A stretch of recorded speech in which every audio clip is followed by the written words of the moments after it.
we're doing another art chat. We don't have an official name yet, but it is our third video of this unnamed series. We have Joe Menza, Matthew Clemons, and myself, Andrew Broussard. We plan on talking about cheap and easy ways to get into painting and watercoloring. We'll probably go into in-depth paper detail because we were talking about paper before getting started. So that being said, paper, I think, is the most important thing, personally. So why don't we start with that? Joe, would you like to kind of run us through some of the papers that you use? Me and Matthew will kind of interject and comment on them.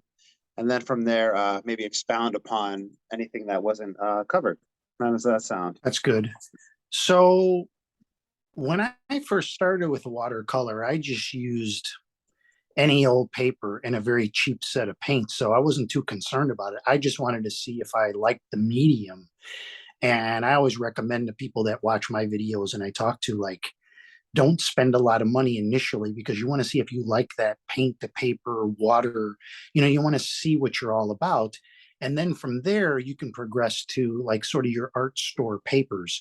And by that, I mean, lower cost watercolor paper. And those are going to be more cellulose fiber. They're not necessarily going to be, like some of the premium brands. All the premium brands really are like 100% cotton. But when you first get into it, I mean, you get something like this is Fabriano Studio, right? So this is 25% cotton. I kind of like a cotton blend myself. I think it's crosses between the two, like it does a nice job between cost and quality, and it does pretty well. I mean, if you're going to start seriously getting into art, then you can get into more 100% cotton. I mean, the one that I think this is the one that Ron Ranson used with, he's big on the Bockingford. Okay, so that's a really nice paper. You're going to pay a little more for that, and obviously you have to buy. Joe? Yeah, go ahead. You have Bockingford? Yeah, right here. Yeah, I got that same thing. I haven't tried it yet. Have you used like it? I mean, it costs more to get it shipped to you in that because it's from England, but I wanted to try it. Yeah, that's it. I think that's the same. Mine doesn't say block. Yeah, this is a block. Oddly, mine doesn't say block, but it's the same thing. And I believe this is 100% cotton. If you look on the back, that's the, Now, in addition to the paper, I mean, like, okay, so here you have another. Here, Joe, hold on a second. Let's talk about that paper for a moment. Okay. So the Bockingford, since we're talking about a specific one, and both you and Matthew have it, and you had said it would cost a little bit more, and it costs a little bit more being shipped. Do you recall how much you paid for that? I don't. It was a long time ago, and for some reason, this one's never been opened. So I'd have to look. I had mine come from Cheap Joe's. And I paid, it wasn't terribly expensive. It was $23.59. So, and there's no sales tax on it because it's mail order. My shipping costs, I used Joe's value shipping, and I think it was free. So I think if you just, for whatever reason, you get it when it's on sale or something, it doesn't have to be terribly expensive. Because that looks like a 12 by 16. It's bigger than that, actually. It's you're right, 16 by 12. 16 by 12. So I mean, so what how many are here? 12 sheets. So it's $2 a sheet. So that's a little on the more expensive side of paper, but it's not out of the it's not out of the realm of being of affordability. Okay, so let's just real quick before Joe goes on to the next paper that he was going to talk about, the Bockingford being $2 a sheet, being the more expensive side. And if you get things in pads, so we can go into detail about ways to minimize costs. Do you think that that held you and Joe back from using that paper, the price of it? I mean, you guys purchased it, but you haven't used it. Is there anything holding you all back? I have another pad. I used up a whole pad. I bought 2 pads. Oh, What did you think about So it? you went, Did you like it? I liked it. The thing that I wouldn't say the price holds me back. If I like a paper, I'll buy it. But it's 12 by 16, so it's kind of big. I mean, a lot of my Yeah. videos I do around, 11 by 15 or, a little bit smaller than that. And, you have to have a bigger mat for that. So I just kind of save it, I guess, as sort of a special occasion if I want to do something a little bit bigger. 11-15, 11-14 is right around the size for like demos. And I think that here's the other thing when we talk about size is there's more freedom to be had with moving the hake around the bigger brush to move it around the paper. If you're using the small and you use a smaller hake, it's fine. But that 11-14, 11-15, 12 by 15, that's kind of the sweet spot to have the freedom to move the bigger brush around. So that's why you'll find a lot of mine. I have like 11 by 15 paper. Like, this is Master's Touch. They've redesigned this is the Yeah. Hobby Lobby version. They've redesigned this, and I think their paper is pretty good. It almost feels like a Fabriano. I don't know who makes it for them, but the other thing about the paper is that it's your personal choice is the texture, the tooth. And in the beginning, I liked something that was a little toothier. It almost had like a canvas effect. And I don't know, lately I've liked a little bit smoother of a paper. So that doesn't show, but at this point, it's not super smooth unless I'm doing hot press and I'm using a lot of water, which by the way, this was the Fabriano. I don't know, I misplaced it here, but that Fabriano was a hot press paper.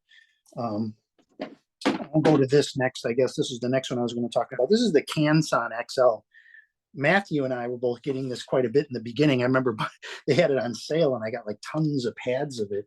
Yeah. The thing of it is, whatever paper you use, it like really has a drastic effect on your painting. I mean, if you were doing canvas and oil, most canvas, I mean, they're kind of the same. I mean, there is some different canvas, but for just general canvas, it's pretty much similar, but like the paper really has an effect on how your paint absorbs, lays into the paper.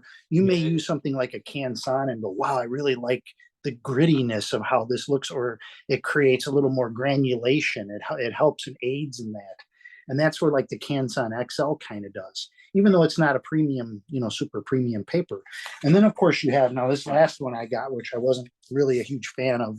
I'm not saying it's bad paper, but I just didn't care for the way my work was on it. But this is the Artist Law from Michaels. This is 100% cotton paper. If you like cotton paper and you're used to it, I mean, this is a block. You have to actually separate it with a blade. If you want that 100% cotton. For me, I always find that I don't know, my stuff looks dark and the way it spreads out, I don't know. I have not become a fan of really 100% cotton paper, except really the Bockingford I did like, but it's very smooth.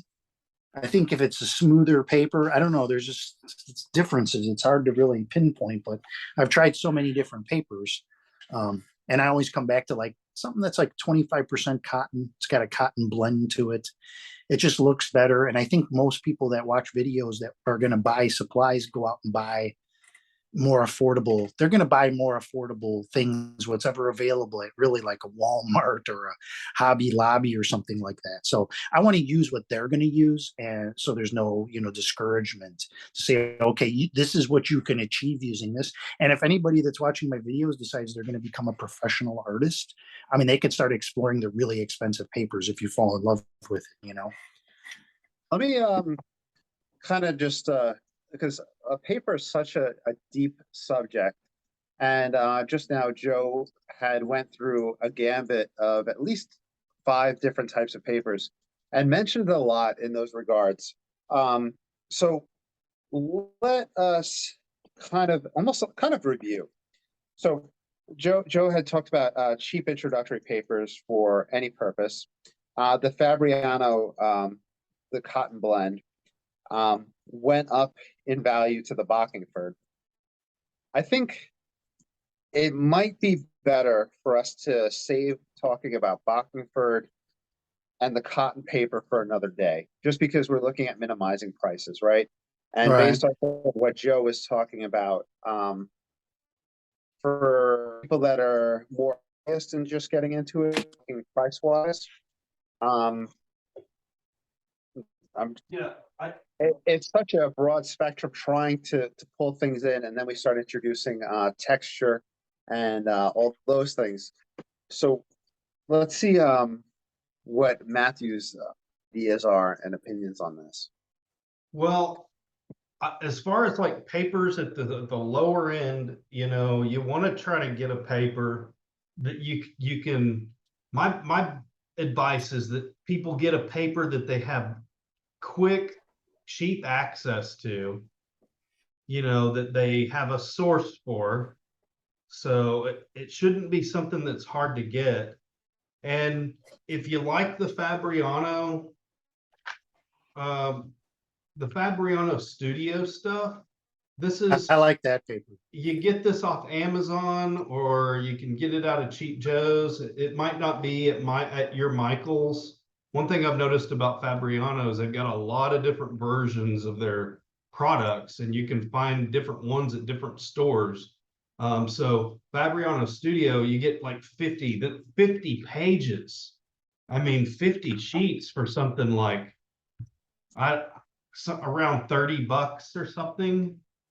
So if you can stomach this paper, you know, if you like it and it doesn't discourage you, it's great because you get a whole thing, you got 50, and you don't have to be like worried about, you know, just wasting paper. And it's not wasting paper. They call it practice paper for that reason. The other one is that Canson XL. You can get, you know, you can get this at like buy one, get 50% off. So anytime you buy paper as a beginner and you go get your paper, you need to go get it on the week that it's on sale at the big stores. It's the only way to do it. Don't ever pay full price for any paper, really. Even the expensive stuff gets marked down over at Cheap Joe's. You know, and if it's not marked down, wait, it will be marked down in a month. That I think that's how they must crank through paper, is try to, you know, try to spiff them and get them out. And then, you Well, know, one thing about that paper, though, we used to buy, I know we used to go and buy it, the BOGO deals, but they've kind of at Hobby Lobby and Michael's, like they've been more into their own house versions that I showed you, and they're not carrying some of those other ones as much. not as I mean, I've much. seen Arches there, but you know, it's like it's not like as abundant as it used to be. I have noticed the same thing. And you know, that bothered me it's the reason why I went ahead and just went to Cheap Joe's, and ordered a bunch of different papers. The last time I got paper, which was only about 3 or 4 weeks ago, I kind of just made a mixed bag. I mean, I got I started with this. Early on, I would get these Strathmore 400s at Michael's because they would have them back then. They had buy one, get one free, not just buy one, get one 50 Right. off. So, I mean, I would go in there and buy, you know, 10 of these, and you only have to pay for 5 of them, you know, and I would just get these things stacked up. I also liked these too because it would keep my paintings together. So like I've got a bunch of these from back when I was just getting started. I can go back and look at all of the paintings that I did in a certain little time to kind of see my progression, you know. And if some of them were good, and I think they actually did end up being given to people or framed, I would just go in and just cut them, you know, just take a blade and cut them out. But that's what I like about the pad thing, the spiral pad thing. If you're practicing or you're sketching, and you're trying to capture you want to see yourself get better and you want to review, I like the pads for that. But as far as like on mine, I think my big cheap volume paper was the Canson. And I still like going back to Canson. And you know what? It is not great paper. Like if you are trying to do intricate watercolor work and you want to do details and fuss, this isn't the way to go. Lots of cauliflowers, lots of that. But if you just go in with the hake and you work really, really wet and fast, and you're just cranking through practice pieces, this is a great way to go. It's almost like hot press, that stuff, you know, It's it very feels much- like hot press. It feels like hot press. It certainly does. And you can even take this and like soak it in the sink. I just get it Yeah. totally soaking wet. And then it behave a little bit more like a cotton type paper for a little while. Then it start to dry, and then you just get a lot of good effects with this. A lot of granulation you mentioned earlier that you get with this smooth paper like this. I like it. I still like it. I still like it. Interject real quick. Let me interject for the viewers real quick. A few things were discussed here that I think you guys just kind of need to know a little bit of. Since we're kind of focusing on price, if you are shopping either online or if you're in the store, if you take the price of it, you take the price, you divide it by the number of pages. That'll give you the price that you're paying per page. For instance, if you are getting 20 pages for $10, you're paying 50 cents a page. Right. So use this comparison shopping technique to see the prices in the store so you can see how much it's coming out to. And Matthew was talking about the buy one, get one half off. If you take the price, let's say it's $20, multiply it by 1.5, that's going to give you the price of the two pads. That'd be $30. And then from there, divide by the number of pages you get. Just use those math techniques while you're out there to compare these. Okay, so I just wanted to cover that aspect price-wise for you all. Okay. While you're at it, though, why don't you add on how you buy your paper, because it's completely different than buying pads. Okay, so yeah, I buy my paper by the sheet, and it comes what, 22 by 30 is the standard sheet size. Yeah, you should tell people, for, you know, if you don't know, if you go in the back of some of these stores, they have racks with large sheets where you can buy them by the sheet. That's what you're doing, correct? Yes, sir. Yeah. So I'll do that. I'll order online the large sheets. You'll see them in the box stores like that. I found with Jerry's Artorama and Blick, the brand that I really like Stonehenge Aqua. I can get it for a little bit over $4 for a big sheet. I'll buy 10 of those sheets at once. It'll minimize shipping costs. And I'll take those and I'll divide them into quarters, into 11 by 15s. So it's about $1 a sheet for me. If you buy something by sheet instead of block, it's usually cheaper. The things that are coming in pads, they're coming in blocks, you'll usually see a little bit more of a price for the convenience of it. So that's the way. That Stonehenge Aqua? Tell us about that paper. That paper is 100% cotton. It is 140-pound cold press, which we need to talk about the textures.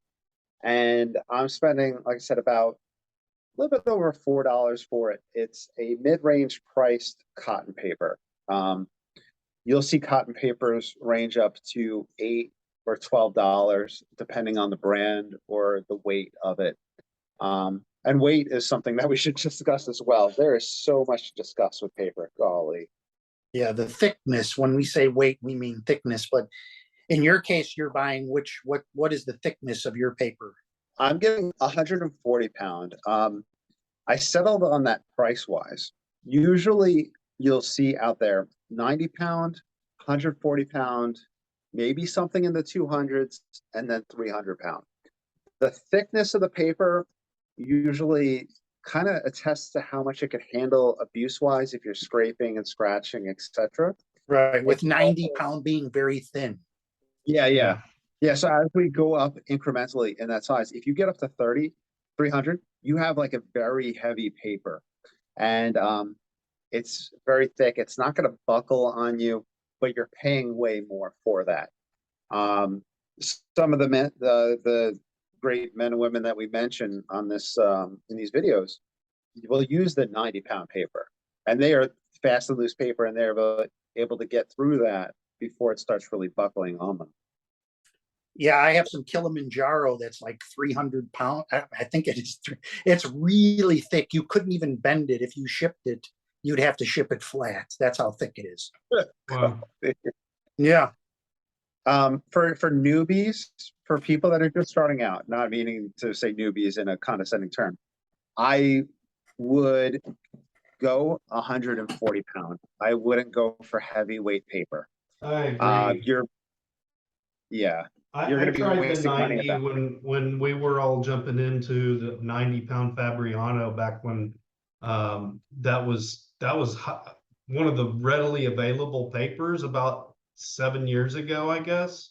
I don't see it as much Right. now, but I wasn't good enough to work with the 90-pound. Like it frustrated me. If I was if I were still a new painter and I thought that's how it was going to be, I'd be discouraged, because you do get a lot of the buckling in the 90-pound stuff. I liked it, actually. I actually sold a painting on that paper, surprisingly. But I liked it. I thought it, for the price, I mean, you got a really big sheet. And if you could not over wet it, it could work out pretty well. But Yeah. I did like it. But yeah, I kind of went in favor of a little thicker paper. I just felt better about if someone bought a painting, or if I hung it, I just didn't want to have a problem. But very easy to roll up.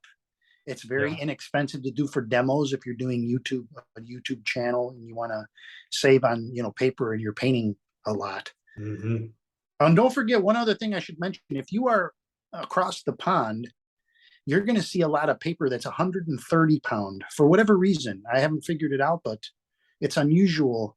Like the stuff that Stephen Cronin uses, I think the companies that have that are buying it in sheets like Andrew, cutting it down and shrink wrapping it. And then it's 130 pound 11 by 15 Fabriano. And I haven't figured that out 100% what's happening there, because I can't find 130 pound Fabriano anywhere here. I feel like when I was first searching out paper, that was something that we discussed, where if it came up, it would come up on Amazon, but like United Kingdom at Amazon. Right. Amazon UK, yeah. It's interesting that you point that out. But to kind of sum up the paperweight, Joe, what would you recommend paperweight wise? To kind of almost start like kind of honing in on what we would recommend to a beginner. Well, that Fabriano that Matthew had was like my favorite go-to paper in the beginning. I still like it. It kind of can smear a little if you're more of an advanced painter and you don't like that effect. But the way we put it on fast and heavy, and the way we paint fast and loose with big brush, it works out pretty well. But that thickness, I'd say 90 is probably too thin for anybody to really use. You need to use, I mean, like this stuff is, what is this? This is 140 pounds, as you said. And I think this stuff is really just right. I mean, I don't know if I can, it's a card stock essentially. So you would say 140 pound, right? If push comes to shove, 140 pound for a beginner. Yeah, about that. I mean, I don't know if there's 120 or, just so has enough body to not get all buckled when you have it on your table. Yeah, because sometimes you can get some spiral Stonehenge paper and the B cotton paper, 90 pound, and have that buckling with just easy application. Matthew, what push comes to shove, what pound would you go with for a beginner? 140. I mean, that's the standard weight, I think, for watercolor paper is 140. That's what all the pads are 140, all the spirals are 140. I mean, even like if you've ever used these little specialty cotton papers, Fluid 100 is one of them. Even these are 140. Arches is 140, the green. So yeah, I mean you don't even have to think about it. 140 all the way. And if you're confident you're gonna do a big final piece, then you could get something heavier just for the one piece, not for practice or cranking out paintings when you're trying to get going. All right, so Here's the here's the Kilimanjaro, by the way. I found some on my shelf if you can see it. And this is the paper. Look at, I don't know if you can see this, Yeah, but that's the 300 look pound. how Look at that. look how heavy this is. That's great. Yeah. Okay, so now there's other things. It seems like we're probably only going to focus on paper in this video due to time constraints. So we'll see where we go with this. But 140 pound. Let's talk about sizes. And I'm going to run through the average size openings. And each average size opening will discuss the merits of that size. The smallest mat size that you'll find an opening with is usually 5 by 7, meaning that the inside opening of a mat is 5 by 7. The outside of the mat is 8 by 10. So this is a pretty small thing. If Matthew has one, and to those watching, I apologize if I'm making faces. I got Hammy here sticking his claws in my leg, trying to hop in my lap during this video. It's that school teacher in me where you can have something happen and just keep rolling with it. So, Matthew, do you happen to have a 5 by 7 in front of you that you can show the screen? These are 6 by 9s. I mean, I like these little things, this is great to sketch with. This is the perfect thing to take around and sketch with, and you can do some decent stuff in these. But it's too small for like the medium to the large hake. I mean, you can use the medium hake, but it feels kind of bulky on this size. So if you're going somewhere and you're trying to pack light, then I like these little pads for that stuff. Yeah, I Now, like those too. Yeah. here's an opportunity to talk about brushes and materials. We can go down that path with that size, or we can move on to the next size. Do you think it's better flow to go with sizes? Or Yeah, go ahead. I mean, the other standard size is that 11 by 14 or 11 by 15. It's called a quarter imperial, I guess. well, before we get to that size, one thing to point out with the smaller size, 5 by 7, that is a good opportunity to test out paper. Rather than buying a large pad of paper, some companies will send out samplers of that size. Or if you're in Hobby Lobby or Michael's, you might see a Strathmore or the Canson in that size. And it might help you compare them, right? Joe, do you have anything to add about the 5 by 7 size? No, I mean, if you want to sell smaller paintings, I mean, obviously it's going to be a worthwhile thing to you if you want to do quick little sketches while you're out. And yeah, you can use the small hake brush. I've done it a number of times, but you're not going to have that freedom to move. By the way, that one book that he brought up reminded me of something, because I have that sketchbook, but there was another one that I actually bought that had Arches paper in it, and it was rag bond. It was something we didn't mention, but rag is almost like even more densely fibrous, if I could describe it, than your regular cotton.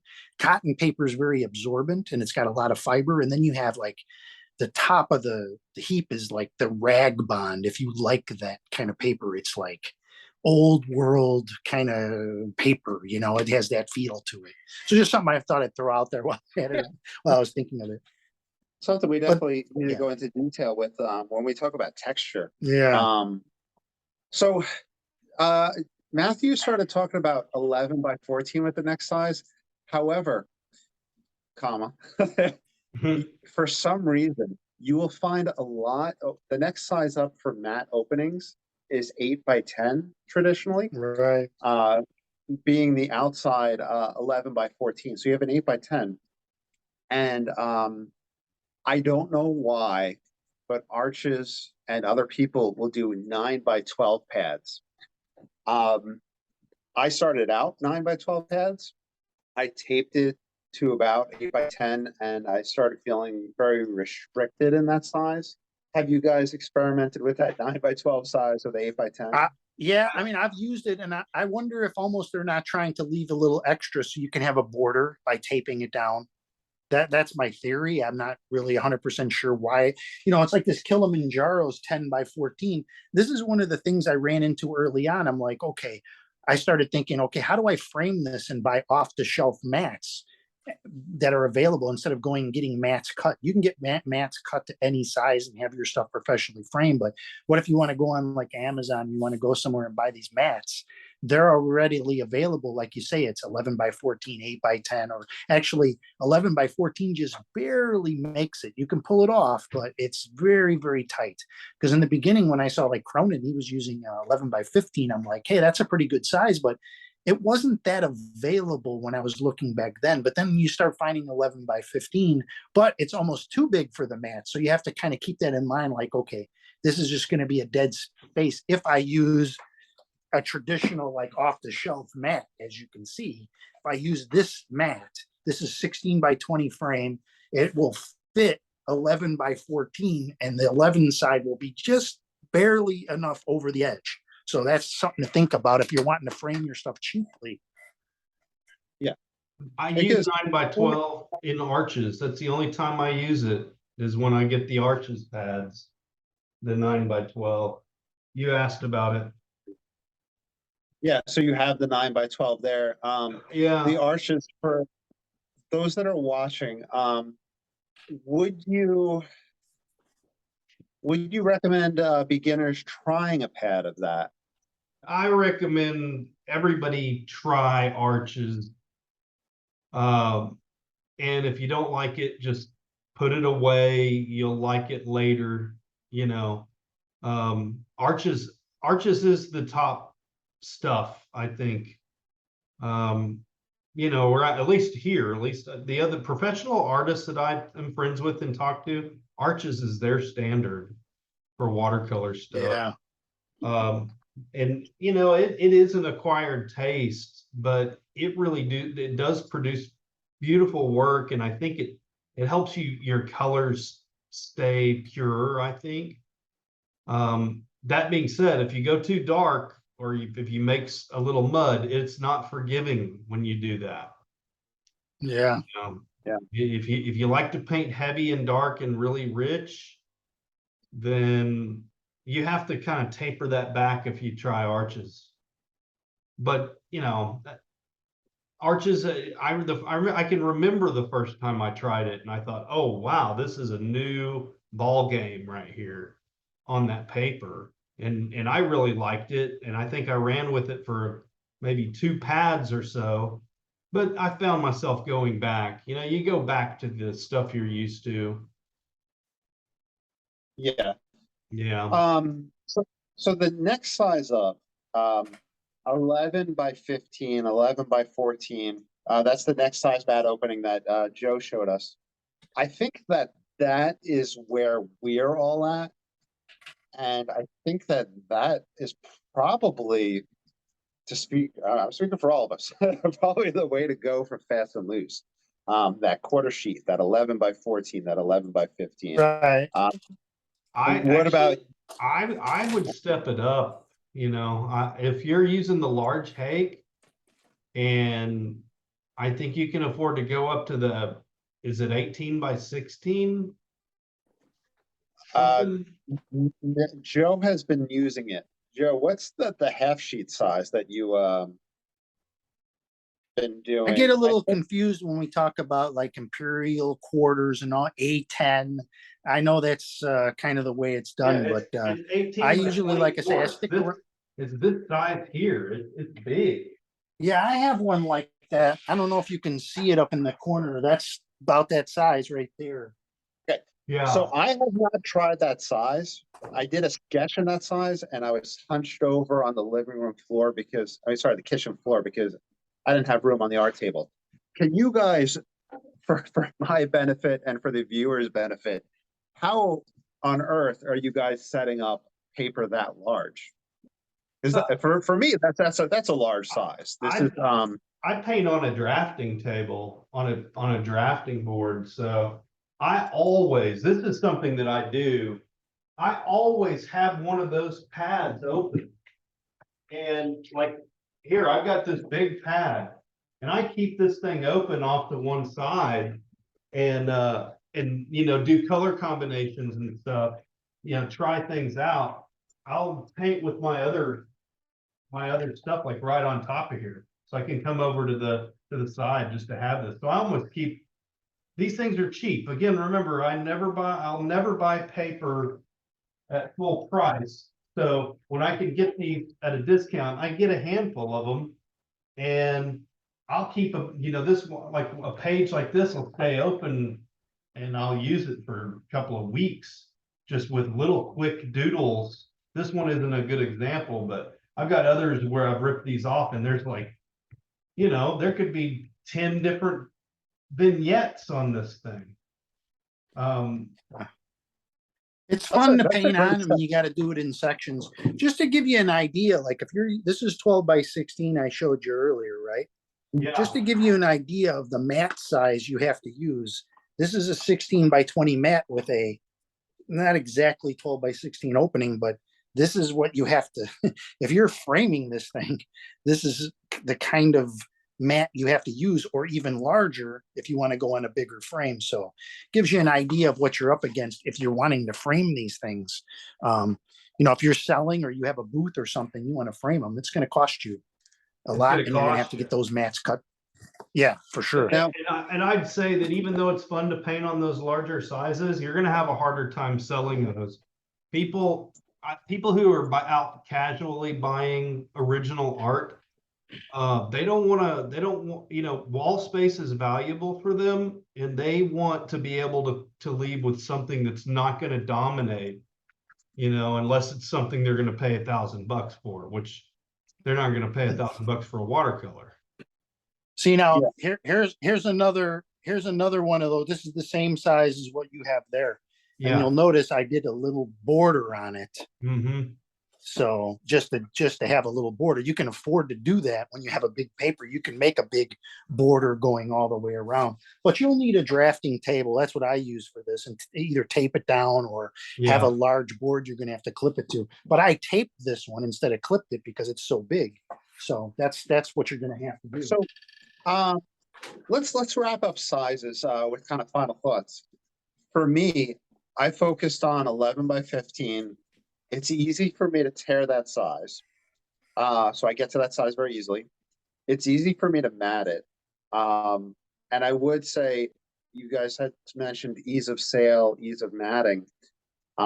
Mats can get very expensive. I buy my mats in bulk and I pay cheap. And if you start painting, even if your goal is not to sell, you are going to have friends and family that want your paintings. And you are going to gift paintings. Eventually, you're going to hit that point where you're at least giving paintings away to friends and family. And being able to mat those things, being able to frame them, and to minimize those costs, I think is really important. And then from there helps rolling into the next stage. So my end all be all, 11 by 14, 11 by 15. Joe, what's your end all be all size for a beginner if you were to recommend? If you're just starting out, I kind of like 9 by 12. It's where I started, like a 9 by 12 sheet, just because you don't feel as though there's much real estate to fill. So when I started out, I was doing 9 by 12 pads with medium hake, and you just don't feel like there's because you have a lot of things to fill in there. If you think about it as a beginner and you have this size sheet and you're putting trees and you're putting water, it's a lot more to have to fill in, and there's a lot of components to put in there. So I'd say for a beginner, 9 by 12, even though it's not the perfect size for the hake. And then once you start feeling a little more comfortable, then you can go from there. Because if you get 11 by 14, 11 by 15 sheet and you start painting on it, and it's just going to look, if you're disappointed in your results, it's just going to be that much more disappointing on a bigger sheet. And so like what I say, when I started on a smaller sheet. And then when I outgrew it, I said, okay, I'm going to jump to a bigger size. Plus there's cost. You can get the 9x12. This is 9x12, I believe. Again, this is hot press, so don't follow this. But I mean, this is a pretty good piece of real estate to fill up. Okay, Yeah. that's a great argument. I'll fold on that. So Matthew, I'm sorry. Yeah, I like that. You're gonna probably settle in if you're painting fast and loose like we do. You're gonna end up in the 11x14 size as being you're gonna do most of your work there. Once you know you're gonna keep doing this, because that's the size you're gonna be, cranking out. That's the size that you'll probably do most of your time with. Because I personally, I started on the 9x12s as well. Actually, I started on the small, these 6x9, before I went to 9x12, and then I got into the 11x14s. But you're right, the 11x14, if you don't have a dedicated place that you're painting, every little bit of space can be discouraging. If you're painting at the kitchen table, there's a big difference between doing an 11x14 than there is doing a small painting. It just takes up less space. You sling that, less water when you're trying to do those bigger washes. You always get that splatter on the walls around you. If you're painting 11x14, that's what eventually happens to you. So yeah, if you don't have your dedicated space, 9x12 is probably the most manageable, and you're going to be using the medium hake. And I will add, before we move on to the next aspect of paper, that people that struggle with drying times, that'll also help as well, And you had mentioned the water and the slinging the water. But so far, it seems like we're honing in on 140 pound, 9x12 size paper. Let's talk about cold press, hot press, and rough. Now, And there- Yupo. No, I just And thought I'd Yupo. throw that in there. okay, yeah, and Yupo. Yupo paper. It's like a plastic. Yeah. That's So, sort of like pouring. paper. So paper will be categorized by the manufacturer based off of the texture. Different brands will have different texture for it. And we can talk about the different brands and their texture, but the three different categories are hot, cold, and rough. Hot is going to be your smoothest. Cold is going to be have some texture to it, and rough is going to be very rough. Okay, so it goes up in increments.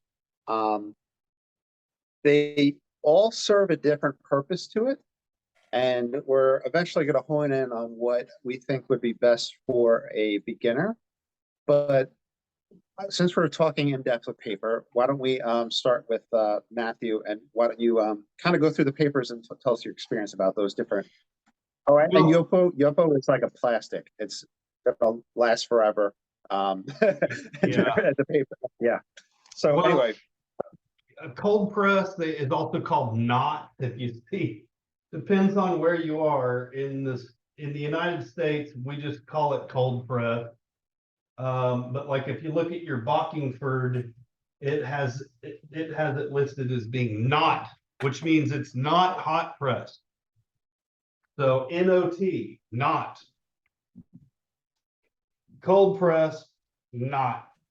CP stands for cold press, HP hot press. So I've always just done cold press. I have some hot press that I tried somewhere, and I didn't like the way I didn't enjoy the hot press. It didn't have enough tooth for me. I like doing dry brush. I'm a big fan of dry brush. So rough. I don't think I've ever used rough. So I don't think I'm authority to talk about it. I think I've used cold press primarily, and that's it. I was just trying to find some that I had, but I couldn't find it. I used Arch's Extra Rough.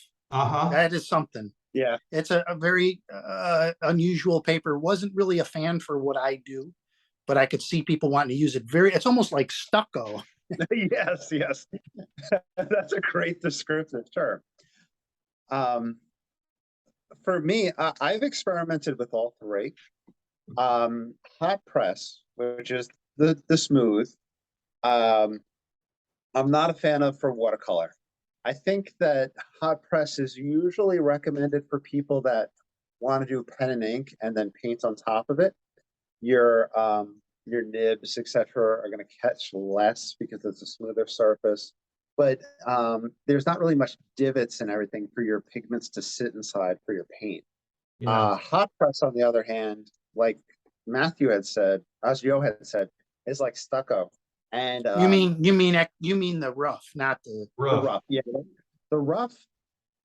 Uh, it's And, almost and like, when you were talking about the divots, 1 second, just to correct yeah, you real quick, you were saying that you said cold press. You were referring to the hot press as being the one where the paint doesn't absorb into yeah, it. I feel the hot press, the smoother paper, your paint, your pigments and water is going to sit on top of it more. It's probably the least controllable of all of Most them. people use cold press if Yeah, we're going hot press. I would have to interject that it's good if you're trying to paint like Turner and you're doing like out of bowls and doing a lot of liquid yeah, and you want that effect and you want to use a lot of paint and have it run and drizzle and stuff like that.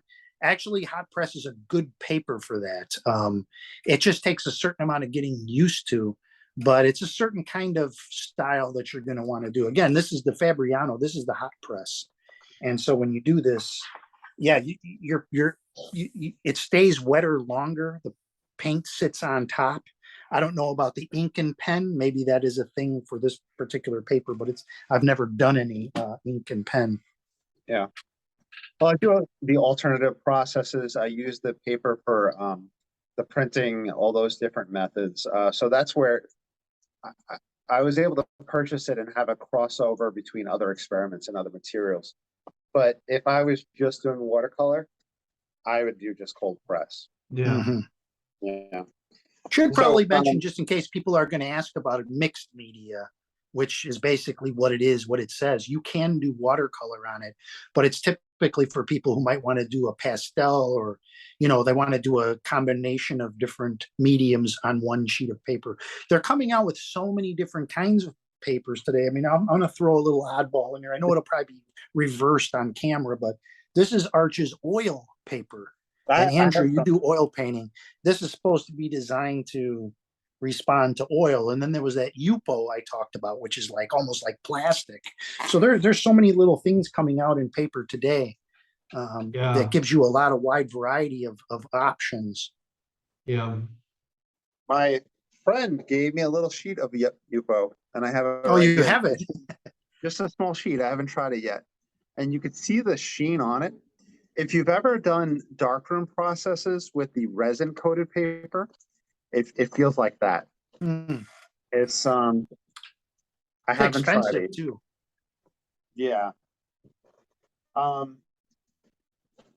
So to wrap up, would you guys go to throw the curveball? Would you go cold press for a beginner, or would you go mixed media? Avoid mixed media beginners. Beginners should avoid that. Okay. Mixed media it's one of those things where it tries to be all things for all people, so it doesn't really do anything good. I remember early on getting my first pad that I got was mixed media. The very first one, I got it at the supermarket at Walmart. It was Canson's XL mixed media. And the first time I put paint to it, it was discouraging, the whole thing. And I, very quickly realized, okay, I got to get actual watercolor paper. And mixed media is good to sketch. It's good to do pen, pen work and all of that. But it's even then, it's not the best. I think mixed media is more just like cartridge paper. So definitely beginners who want to learn to do watercolor, watercolor paper. There's no substitute for watercolor paper. That there really just isn't. Get a good cold press watercolor paper, 140 pounds that you have easy access to, and it's not going to break the bank. All right. Yeah, I'd say the same. I'd say the cold press. And honestly, if you're near like and a lot of people are going to go to Walmart and they're going to probably get like Dale or Rowney or something, which I've never used. But if you're going to go to like Hobby Lobby or Michael's and you get the Artist Loft 2 or the Master's Touch, those papers are pretty decent, I have to say. I mean, I don't think they're going to throw you off from not wanting to paint because there's some paper out there. I remember back in the day, there was a paper I got. It was like so bad. It's like, I would never use this. I don't even want to say the brand, but it's like, I had no interest in like using that. And I'm sure that's out there. But again, when you're first starting out, you just want to see if you're going to enjoy. I mean, if you're going to get pulled into this hobby, you're gonna get pulled in. If you start off with $3 worth of equipment, you're gonna find out right away that you like it. Yeah. Yeah. That being said, so 140-pound cold press, 9x12, just to hone in, just for recommendations, which I think for more advanced people watching this would agree with us on all those statements. Material, we mentioned cotton and all that. We can go into detail with that, but I think we kind of touched that. Is there anything we really need to touch on with composition, like whether it's pulp, alpha cellulose? I think that's the same thing. 100% cotton. Do we need to go into detail with that? Well, you could talk about one last thing is, people hear a lot about it, and people will ask about this is stretching your paper. And I know people go to great lengths to soak their paper, make sure that it doesn't cockle or ripple or whatever. I found that just clipping your paper down with those bull nose clips, and I have one here, and I just clip all four corners. And I think that's what a lot of us do. When I tape it is when I have problems. But I don't do any kind of stretching or any kind of I just clip it down and go, and I'll take the clip off and kind of just move it over, clip it again. I've never felt the need to actually like stretch paper. No, me either. For what we do with the fast and loose and all that, I mean, I had the same thing you have happen with the taping, and people have recommended different types of tape. I would just avoid tape altogether. Yeah. There's also another thing to mention with paper too, and that's there's certain special effects that will look better on other papers. The big fan favorite is this. You guys can see this, the credit card for scraping. And scraping, you will have better results on some paper than other paper. If you have more tooth in your paper, your scraping will probably be more successful. And then there's other little things like, certain washes or granulation we talked about, or I've gone as far as like I'll coat my entire paper in titanium white and then let it dry and then paint on there, and it creates some unique effects. But when I show these things in videos, your mileage may vary because it may not work as well on a different kind of paper. Same thing with using a lot of, you might, what do you call it? Piling. Sometimes if you're trying to rub a section in lift paint, some papers, the paper is going to actually come off of the surface, and that's not going to be good for anyone. Yeah. I mean, what was the last 4 digits on that credit card again? I'm asking for this is this is a Hilton. This was Ron Ranson's actually said when he goes to hotels, he saves all his little credit card keys so he can use them for scraping. So that's a Ron Ranson tip, is to save your little credit card cards. Yeah, definitely save those things. That being said, I think that's really important is that when we talk about paper, there is that different scrapability. There is that piling that can take place. There's that or is it pilling? I called it pilling, but I think you had said piling, either or, when it starts to just roll up on you. That's probably what is going to deter most beginners. if the paper is not handling in that regard, if it's not handling scraping, wiping, and Well, I mean, the rub. another little special effect is I've seen and I've done is where you scrape away purposely. Yeah, Paper. you actually etch You the actually want to, paper. Mhm. yeah, you want, who is the one that does that? I forget the one. He has watercolor.tv, I think is, we'll give him a little plug. He's very, very good. He's got books in Hobby Lobby. He uses the X-Acto knife where he scrapes away to create little shimmers and things like that. If your paper is not, can't handle that, this is going to be a problem if you want to try those kind of effects. I think that Yeah, the best paper for Matthew scraping. Palmer, that's his name, Matthew Palmer. Yeah, Matthew Palmer. I think the best paper for credit card scraping that you can actually just go to town is going to be that Fabriano Studio or the Canson XL. Yeah. Those two papers just are really good for scraping with a credit card, scraping out. Fabriano's pretty tough. Yeah, they're Now- both tough, but they give you they give you the ability to scrape off, and because they don't absorb the paint very much, you can really pull that paint off with a scrape. And on the cotton stuff, you can get a nice scrape, but it still has that stain, of the color that you pulled away. Yeah, it's hard to get it out. It's harder to scrape it away. It's Yeah. absorbed into that cotton. Right. So, there's one other thing to talk about, I think, and it's something that I'm always bringing up in our conversations. And I'm gonna say what David Usher had said to me with the Fabriano Studio. I had asked him the archivability, how long is that going to last? Because that's always a concern for me. Me being a young man compared to you older fellas. I'm concerned. You don't want to put something out there and then down the line have it come back and bite you, and then you put out something bad in the market, in the world. Something that started to degrade or fade.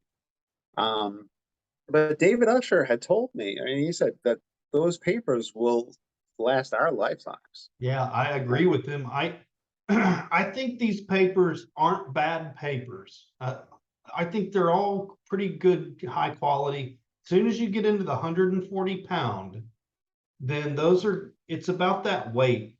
Those are good quality papers. If they're acid free, 140 pound and up, they're going to last. They might not have certain properties that a more expensive paper has as far as workability, but as far as archivability, I don't think that's one of them. I know there's a couple of museums that want their money back from Van Gogh because they're red faded. No, I'm just kidding. Yeah. I remember last video we talked about alizarin crimson being fugitive, the original pigment, not the synthetic hues that we utilize now. We have to watch out for. Yeah. But yeah, that being said, let's I don't know. I guess it's probably at that point where we can kind of, maybe you think we should start wrapping up the concept. Anything else we can delve into paper wise? I think that's what would your desert island paper brand be? I mean, what would you? Do I have to buy it? No, you get a lifetime supply, but it's the last paper that you ever get to have. So what would you go to? Okay, I'll start us off. I would go Stonehenge Aqua. I tried a whole bunch of different papers. I ordered through Blick. Whenever you order 10 or more of the big sheets, it cuts off $3 from shipping and handling for that. So I ordered some different sizes, different brands. I tried them out and I settled on Stonehenge Aqua. It just really works for me. I feel like, honestly, at this point, and this is to the 5 or 10 people that wind up watching this, Legion, sponsor me. I would go with Arches. I would go with Arches Green Label cold press paper. If I had to never have another kind of paper again, that's where I'd go. And then a close Well, if second. somebody was supplying it, Yeah. and I said, give me the best paper and I'm there for my lifetime, I guess I'll learn how to paint on it. Yeah. I do want to add something before Joe talks about his paper. Unless Matthew, is there anything you want to add about Arches or no? No. A thing that we didn't talk about that you don't need to worry about as even though I'm bringing it up, is what's called sizing and buffering. Buffering, they put in like like a sodium bicarbonate, some anti-acid type solution into the Right. paper itself. And that's to protect it from the yellow fading from things in the air. All And right. then is the sizing, which affects how it interacts with the paper itself, with the water. Arches is one of the last ones on the market that uses animal gelatin sizing. That's right. Most That's a other good point. companies. Yeah, because some people will ask about vegetarian, vegan options. So people would probably want to avoid Arches for that. I don't know what the other material for sizing is, but if you're painting on paper and then it's just kind of not working in a spot, that means that the sizing wasn't applied correctly or didn't. And I think the sizing could degrade over time, right? If we Yeah. have the paper sit there for a while. Yeah, that's what would degrade. Yeah, that probably. is a big part of it. The sizing is a big part of it. It's just like with the paint, they use gum arabic, and now remember we were talking about QOR core paint. They're using some, I forget the name of the chemical, but they've replaced gum arabic with this particular whatever chemical that is supposed to be better. And down the road, you may see these components changing to these better, I guess, more vegan or friendly options, environmentally friendly, all those things. And you'll see honey and you'll see dextrose and things like that in it, right? Yeah, Honey and honey. paint, and you'll also see mold. But I like honey-based paints, especially like your gouache. There's honey gouache and stuff like that. I think M. Graham is a honey paint. Yeah, it is. M. Graham.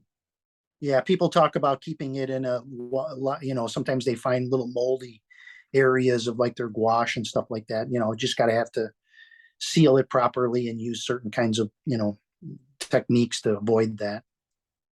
Yeah.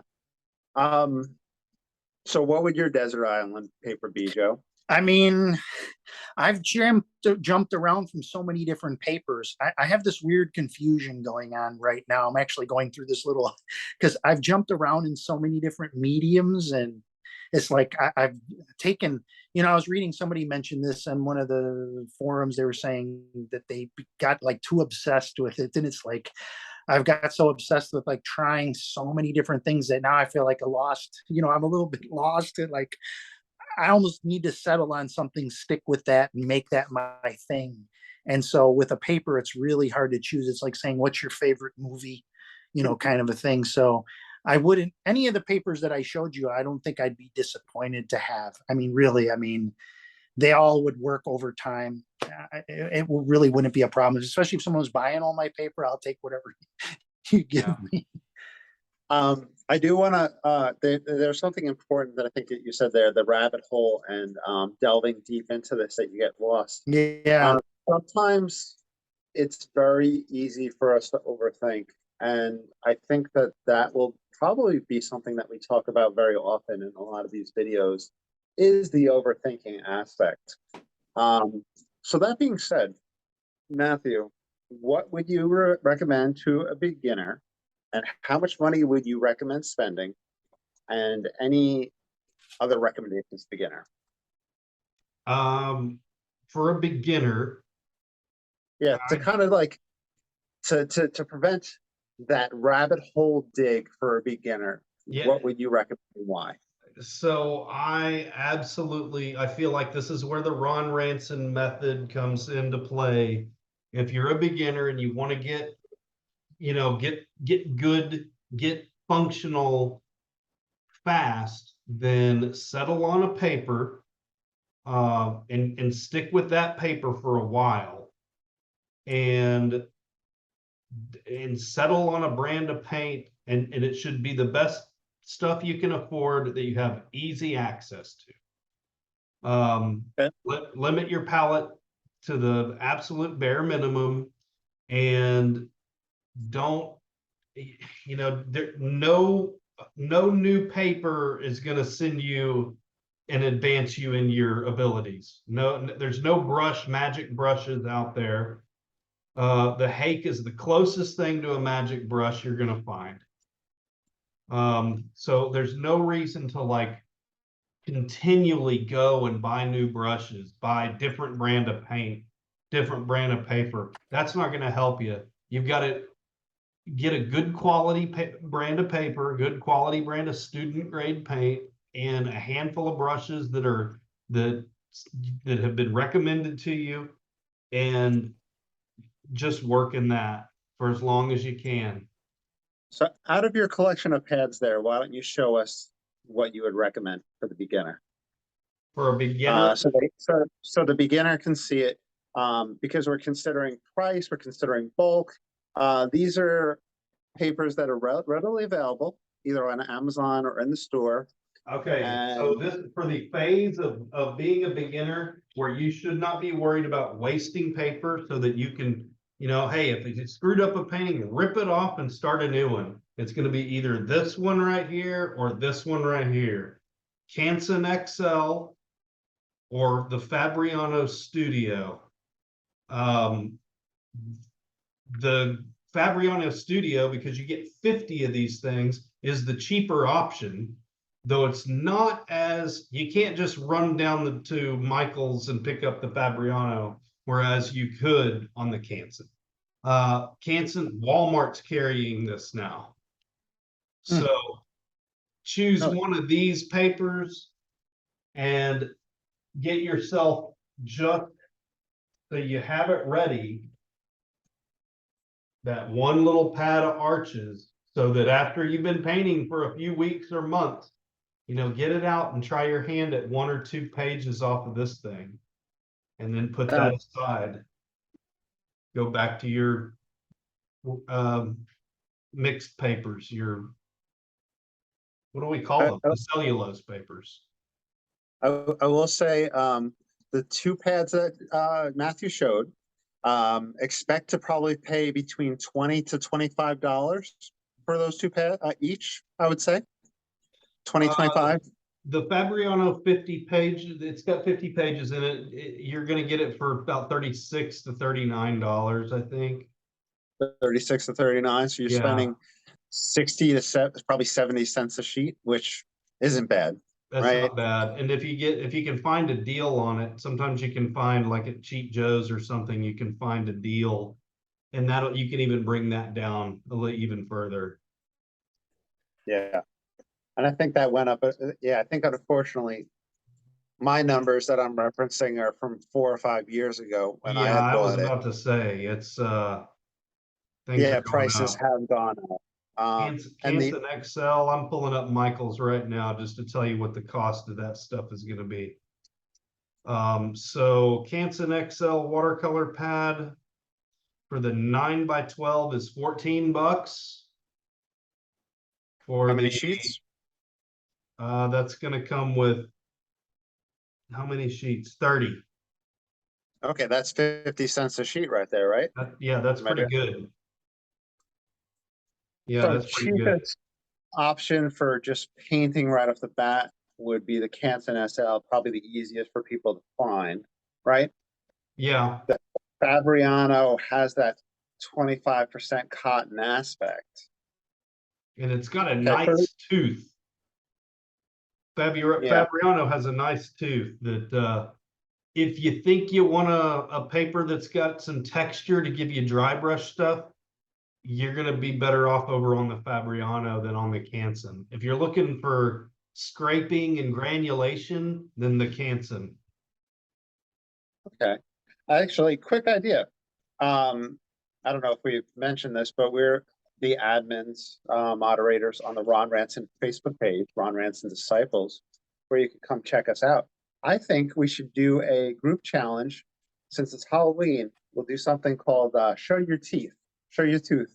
And we'll have people dry brush, and they can show off their different papers they're playing with.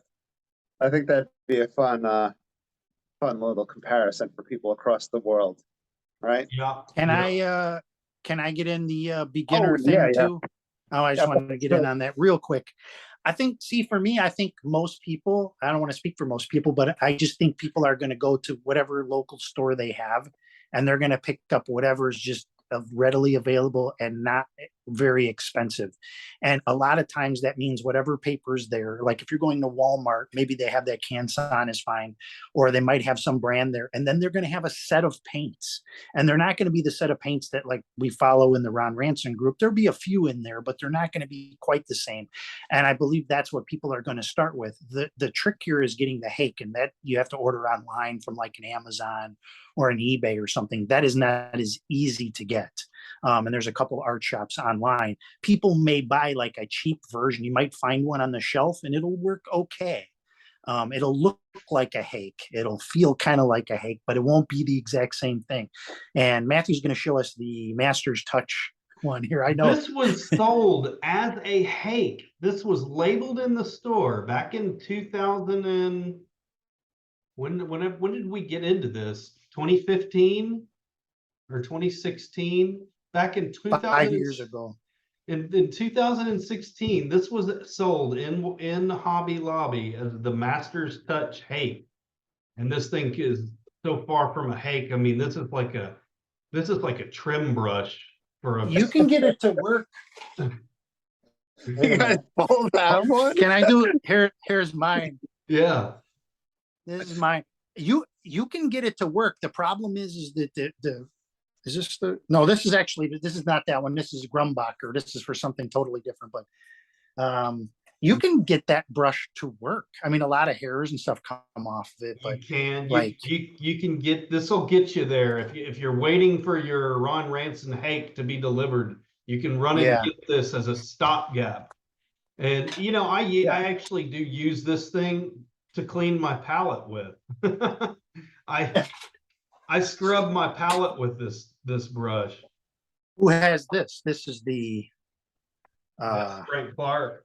the Frank Clark brush, you see. But so you might be tempted to go and say, well, okay, these brushes look like hakes, so I'll use these, and they're just not the same. So, I mean, that's my concern, is that people want to try what we're doing, and they may go buy something that looks kind of like that.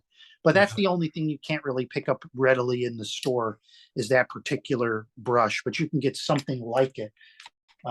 What's this other brush I got? This is like a chip brush, you see. This is like a very cheap, inexpensive. Like, they call this a chip brush. Those. I texture with a chip brush. I like chip brushes.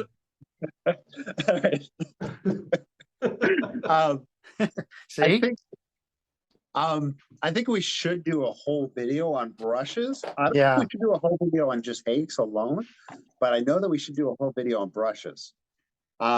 Because you can see the excitement in these guys' voice. I mean, look at Matthew right now. Is he showing up on the screen?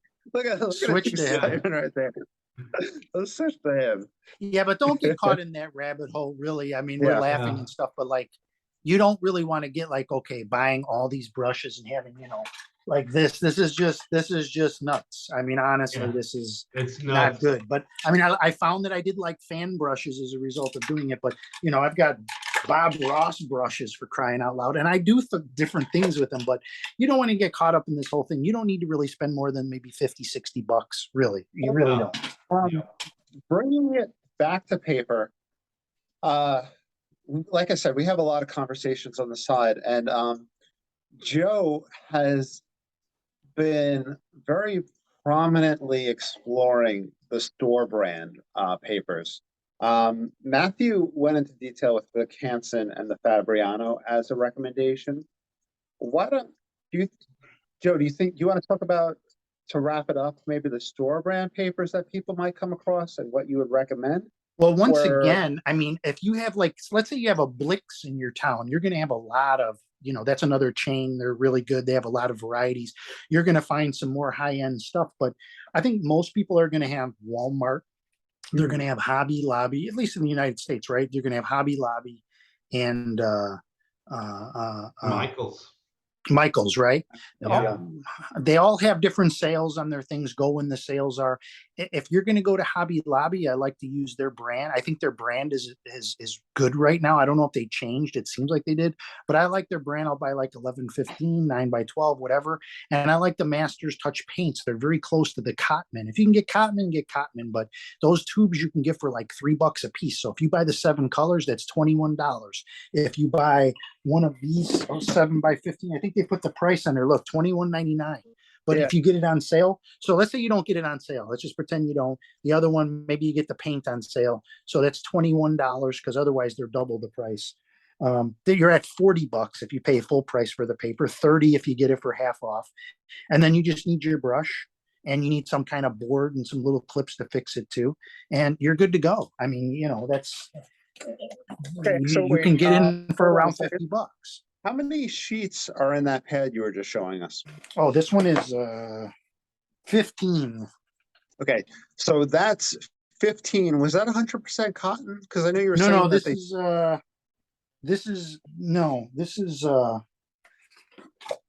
I was going to look on here.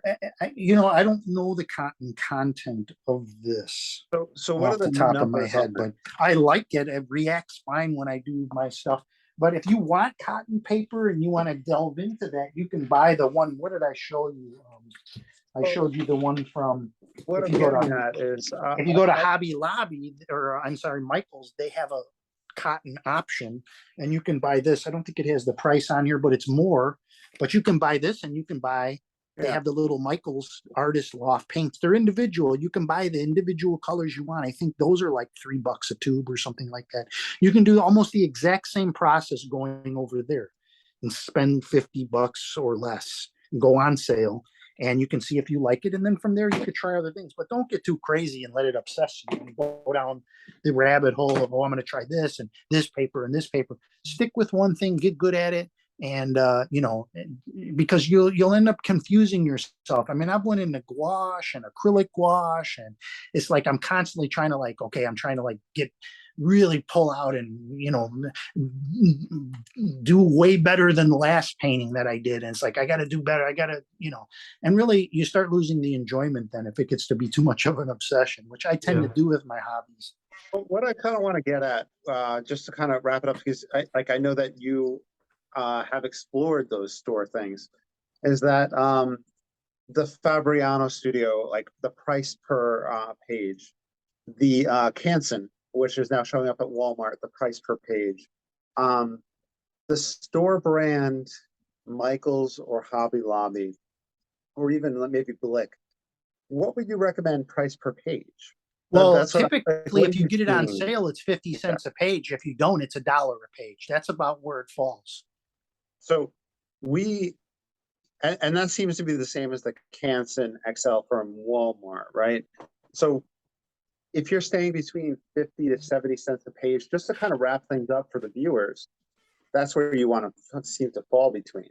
Yeah. Or at least that's where you're going to fall between, right? I'm saying don't spend more than $50 if you don't have to. I want people to like try it and make sure they like it and make sure it's a thing for you, and not to get, so you're not so under pressure. I think that was Ron Ranson's deal, was he didn't want you to be worried about wasting paint and putting out little tiny beads of paint because you spent a lot of money on this and being stingy. The idea of the big brush is the freedom, and like you paint like you don't care. You're not worried about wasting a sheet because you could rip that one off. You could paint on the back. You could go to another sheet. You get 15 sheets of paper in that pad. You got 30 paintings you can do right there.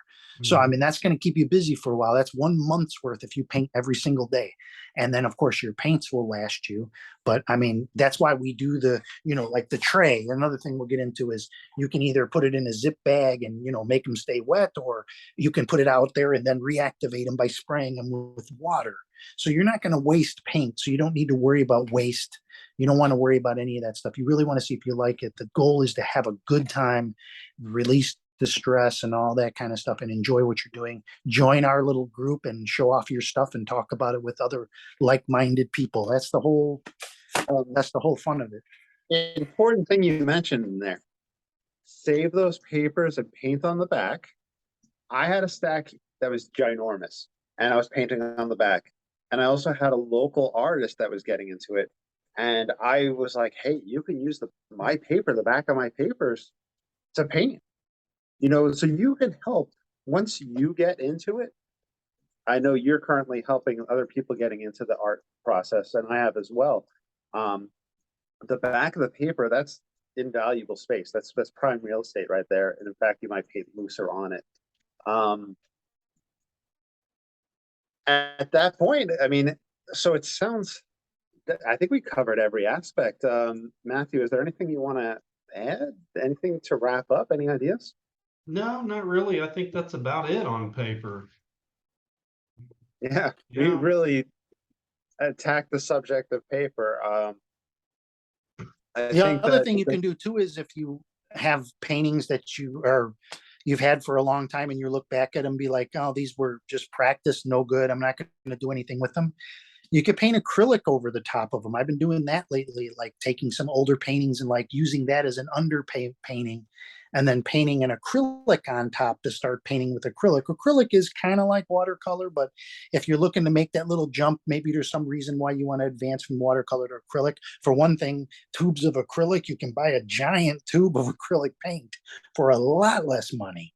And then you don't have to buy the most expensive paper. You can use regular paper because you can use mixed media or whatever because you're painting over that. It's not as critical to the quality. So if you really want to save money, you like watercolor, you want to make a jump to acrylic after that, you can paint over all your old stuff and, you can go to canvas then, and there's a lot of other options, but acrylic is very inexpensive painting. You can buy big tubes. I mean, look at this tube, but compared to a watercolor tube of paint, I mean, you can buy these cost the same, Yep. and it's just something that you can do as you progress if you like painting in general.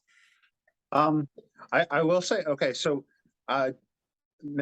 Joe currently has, like you said, been taking old watercolor paintings and doing acrylic over them, and the results have been fantastic. Joe, where can people find your artwork, and where can they see your work, and where can they learn from you? What's your social media things if you want to? Well, you could go to Joe Menza Art or joemenza.com. And you can use that as a launching point. And I have links to all my stuff from there. It's just the easiest way to go about it. I don't have a lot of videos up on the acrylic part because I've only been really doing that recently. I mean, here's one that this is actually acrylic, and you can see it's shiny because I put a varnish over the top, but this was a watercolor and I turned it into an acrylic. And it's fun to do. It was a ho-hum sort of watercolor that I converted, and it was fun to use that as my sort of basis and my underpainting. I like that. Very cool. Yeah, that's cool. So, joemenzaart.com or joemenza.com. I got both just in case. joemenza.com. Good. So yeah, I'm loving the effect and the way that looks.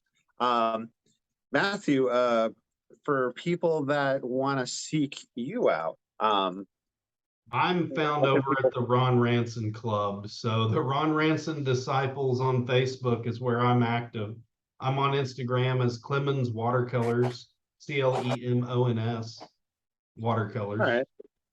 And I'll put those links in the description down below so people can check those things out.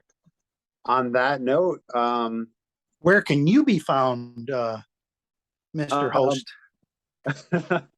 I am Andrew Broussard Watercolors on pretty much everything. I ran with the first thing that came to mind.